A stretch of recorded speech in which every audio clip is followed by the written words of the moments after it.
Hello students, let's see this question. Question says a few electric field lines for a system of two charges Q1 and Q2 fixed at two different points on the x-axis are shown in the figure.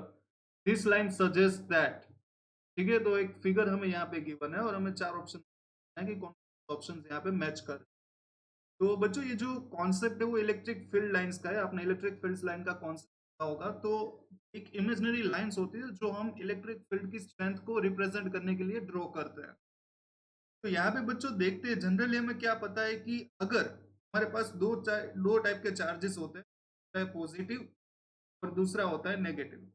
ठीक है, अब जो positive charge particles होते हैं उनका जो electric field होता है, उनकी जो इलेक्ट्रिक फील्ड लाइंस होती है वो रेडियली आउटवर्ड्स होती है, रेडियली आउटवर्ड होती है। ठीक है, और सिमिलरली अगर कोई नेगेटिव चार्ज हमारे पास है तो उसकी जो फील्ड लाइन होती है वो रेडियली इनवर्ड्स होती है। ये हमें पता है। अब उस कॉन्सेप्ट का अगर हम यहाँ पे यूज करें तो हमें क्या पता चलता है कि अगर आप देखो Q1 तो Q1 में से सारी फील्ड लाइंस जो बाहर की तरफ निकल रही है, दैट मीन्स कि Q1 हमारा कौन सा है, पॉजिटिव। ठीक है, और सिमिलरली Q1 पे Q2 पे अगर आप देखो तो सारी फील्ड लाइंस उसके अंदर टर्मिनेट हो रही है, मतलब कि उसकी तरफ आ रही है, मतलब कि Q2 हमारा हो गया नेगेटिव। ठीक है, अब चार ऑप्शन में से ऐसा तो कोई ऑप्शन हमें है नहीं कि कौन सा पॉजिटिव है कौन सा नेगेटिव, तो हम आगे बढ़ते हैं। अब ये पूछा गया है कि Q1 और Q2 में से कौन बड़ा है कौन। तो ये हमें पता है कि जहां पे फील्ड की डेंसिटी ज्यादा होगी वहां पे इलेक्ट्रिक फील्ड ज्यादा होगा, जहां पे फील्ड लाइंस की डेंसिटी कम होगी वहां पे इलेक्ट्रिक फील्ड कम होगा। ठीक है, एक बात और हमें पता है कि अगर कोई चार्ज में से ज्यादा फील्ड लाइंस निकल रही है तो उसका इलेक्ट्रिक फील्ड का मैग्नीट्यूड ज्यादा होगा, अगर उसके पास कम फील्ड लाइंस होगी तो उसका इलेक्ट्रिक फील्ड का मैग्नीट्यूड ज्यादा होगा। अब अगर यहाँ पे मैं देखूं, ठीक है, फ्लक्स इलेक्ट्रिक फील्ड लाइंस जो है वो जनरली हमें फ्लक्स देता है। तो अगर Q1 पे देखे तो बच्चों Q1 पे 1 2 4 5 6 7 8 9 10 11 12 एंड 13। ठीक है, यहाँ पे 13 फील्ड लाइंस है। हम फिर से एक बार कैलकुलेट कर लेते हैं। 1 2 3, ऊपर की तीन, नीचे की तीन, 6 हो गई। फिर यहाँ पे ऊपर की तीन 9, नीचे की तीन 12 और बीच वाली 13। तो यहाँ पे 13 फील्ड लाइंस है बच्चों। ठीक है, और Q2 पे अगर हम बात करें तो ऊपर वाली तीन, नीचे वाली तीन 6, बीच वाली 7 और ये 8 और 9। यहाँ पे फील्ड लाइंस कितनी है। तो देखा जाए तो Q1 का जो मैग्नीट्यूड है फील्ड का वो ज्यादा है। हम यहाँ पे साइन की बात नहीं कर रहे कि कौन पॉजिटिव कौन नेगेटिव, वो हमें पता है, इसलिए हम सिर्फ मैग्नीट्यूड की बात करें तो जिसका फील्ड लाइन ज्यादा होगा, नंबर ऑफ फील्ड लाइन, उसका मैग्नीट्यूड ज्यादा होगा। तो Q1 का जो मैग्नीट्यूड होगा वो Q2 से बड़ा हो जाएगा। इसका मतलब हमारा ऑप्शन 1 करेक्ट हो जाएगा और ऑप्शन 2 गलत हो जाएगा। बात करते हैं सी और डी की। सी और डी में हमें फाइंड करना है कि उसका न्यूट्रल पॉइंट कहाँ पे होगा, मतलब कि इलेक्ट्रिक फील्ड कहाँ पे जीरो।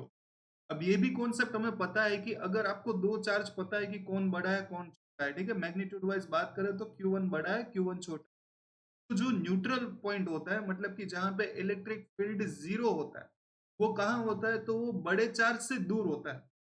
बड़ा वाला जो चार्ज है उससे काफी दूर होता है, मतलब कि न्यूट्रल पॉइंट है वो इस रीजन में तो नहीं होगा, मतलब कि Q1 के लेफ्ट में। अब ऑप्शन सी देखते हैं, at a finite distance to the left of Q1 the electric field is zero. ये तो गलत हो गया, क्योंकि यहाँ पे तो जीरो हो ही नहीं सकता ना, क्योंकि यहाँ पे तो इसकी स्ट्रेंथ ज्यादा है। ठीक है, एक तो इसकी स्ट्रेंथ ज्यादा है, ऊपर से इसका डिस्टेंस भी कम है, क्योंकि हम इलेक्ट्रिक फील्ड का पार्टिकल का फॉर्मूला जानते हैं कि Q square by R square. ठीक है, तो अगर आप लेफ्ट साइड पे बात करो तो Q भी बड़ा है, डिस्टेंस भी कम है, तो इलेक्ट्रिक फील्ड तो और ज्यादा हो जाएगा। ठीक है, तो Q1 का इलेक्ट्रिक फील्ड ज्यादा हो जाएगा तो उसको कंपेंसेंट Q2 का इलेक्ट्रिक फील्ड तो कर ही नहीं पाएगा। समझ में आया आपको। तो इसका मतलब यहाँ पे इलेक्ट्रिक फील्ड जीरो नहीं हो सकता। बीच में बात करते हैं Q1 और Q2। लेट अस सपोज कि Q1 से दूर हम ये वाला पॉइंट मानते हैं, तो यहाँ पे इलेक्ट्रिक फील्ड जीरो हो सकता है क्या, देखते हैं। Q1 का इलेक्ट्रिक फील्ड से दूर आएगा, Q2 का इलेक्ट्रिक फील्ड उसकी तरफ आएगा, तो यहाँ पे दोनों बच्चों इलेक्ट्रिक फील्ड एक ही डायरेक्शन में, यहाँ पे तो उसका एडिशन हो जाएगा, तबकि यहाँ पे भी electric field will not be equal to zero, मतलब बीच में भी नहीं आ सकता। अब इलेक्ट्रिक फील्ड जीरो के जो चांसेस है बच्चों साइड होंगे Q2 के राइट साइड पे। ठीक है, अब Q2 के राइट साइड पे मैं यहाँ पे एक पॉइंट ले लेता हूँ। अब यहाँ पे देखोगे तो Q1 का इलेक्ट्रिक फील्ड इस तरफ आएगा और Q2 का अपनी तरफ आएगा। हो सकता है कि ये दोनों एक दूसरे को कैंसल आउट कर दे। ऐसा क्यों हो सकता है, क्योंकि यहाँ पे देखो बच्चों K बाय आर स्क्वायर, अगर मैं Q1 की बात करूं तो उसका Q बड़ा है, लेकिन उसके लिए डिस्टेंस भी तो ज्यादा है। ठीक है, और अगर मैं Q2 की बात करूं तो Q2 के लिए Q2 के लिए Q कम है लेकिन उसका डिस्टेंस भी तो कम है। समझ में आया? तो ये हो सकता है कि इस पॉइंट पे Q1 और Q2 का इलेक्ट्रिक फील्ड जो है वो एक दूसरे को कैंसल आउट कर दे और यहाँ पे हमें न्यूट्रल पॉइंट मिलेगा। तो न्यूट्रल पॉइंट हमें कहाँ पे मिलेगा? Q के राइट साइड पे। तो ऑप्शन डी देखते हैं, at a finite distance to the right of Q2, ये बिल्कुल सही है। The electric field is zero, मतलब कि ऑप्शन डी भी करेक्ट हो। तो ये मल्टीपल टाइप चॉइस क्वेश्चन था जहाँ पे हमारे करेक्ट आंसर निकल के आ रहे हैं।